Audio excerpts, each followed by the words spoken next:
Intégral Placement, Cédric Decoeur, Guillaume Sommerer sur BFM Business.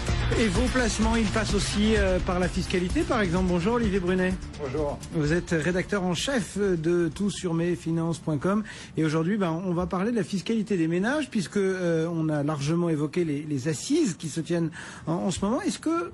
Qu'est-ce qu'on peut attendre? Est-ce que finalement ce grand rendez-vous qui réunit, on le rappelle notamment le patronat, les organisations syndicales, le gouvernement, est-ce que toutes ces assises risquent pas un peu d'accoucher d'une souris? On peut se le demander. En tout cas, il y a une chose qui est claire, c'est que moi je pense fondamentalement qu'on a mis la charrue avant les bœufs. C'est-à-dire qu'on s'attaque au volet fiscal, alors qu'à côté, on a un champ immense de réduction des déficits qui est devant nous, un chantier immense. Didier Migaud l'a rappelé clairement ce matin. Et du coup, ça me paraît pas très cohérent d'attaquer de front les dossiers, alors que l'idée, ce serait peut-être d'abord de se donner des marges de manœuvre budgétaires pour ensuite voir dans quelle mesure on peut remettre. Vous voulez dire que comme d'habitude, on commence par vouloir retravailler le levier rentrée avant de travailler à minima le dossier dépenses. On change difficilement une trentaine d'années d'habitude en claquant des doigts. Bon, il y a quand même des thèmes assez majeurs, assez significatifs qui sont dans l'air du temps et qui ont été évoqués avec ces questions fiscales, et notamment celle du prélèvement à la source. C'est une bonne idée ou pas? Ça a une chance d'aboutir?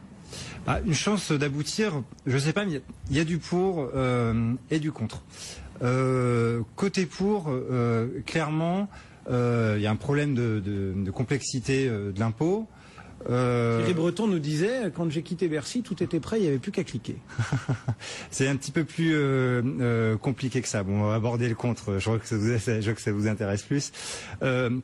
Problème du prélèvement à la source, c'est que est-ce qu'on en a vraiment absolument besoin en France? On a en France 70% des ménages qui sont déjà mensualisés sur l'impôt sur le revenu. Donc les recettes tombent tous les mois. L'administration française est malgré tout réputée être l'une de celles qui est les plus efficaces au monde. Du coup, est-ce que c'est vraiment d'une absolue nécessité? Deuxième problème, c'est le problème de la transparence.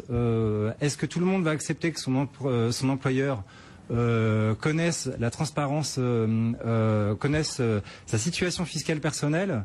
Je pense que les syndicats vont pas forcément être très d'accord, et même beaucoup de salariés. Certains disent l'administration qui, comme vous le dites, fait bien son boulot, pourrait tout calculer entre guillemets et envoyer pour tel foyer fiscal ou pour tel contribuable à l'entreprise le taux que vous devez appliquer est celui-ci. Du coup, on est déjà moins dans la simplification, parce que vous voyez qu'il y a des échanges de flux de données. En tout cas, ça fait reporter aussi la charge de travail sur les entreprises avec de l'administratif.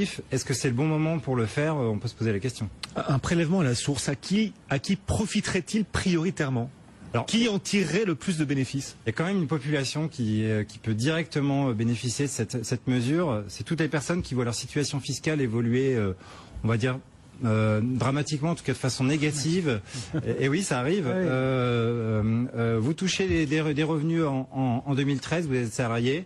Plan social fin 2013, vous êtes au chômage en 2014. Le problème, c'est que vous avez tout de suite moins de revenus, sauf que votre impôt sur le revenu, vous allez le payer en septembre 2014 sur des revenus que vous n'avez plus ou en tout cas moins. Ça peut être aussi dans un choix de vie. Si on choisit de changer de secteur, ça peut consentir une perte de revenus. Effectivement, il peut y avoir aussi des situations complexes où, par exemple, il y a un divorce, donc une situation personnelle. Monsieur ou madame a beaucoup moins de revenus que l'ex-époux, ce qui fait que on se retrouve l'année suivante dans une situation compliquée. Donc, dans ce cas-là, le prélèvement à la source peut avoir du sens. L'autre question qui est inhérente dès que nos gouvernants se réunissent pour parler fiscalité, c'est celle d'une hausse d'impôts.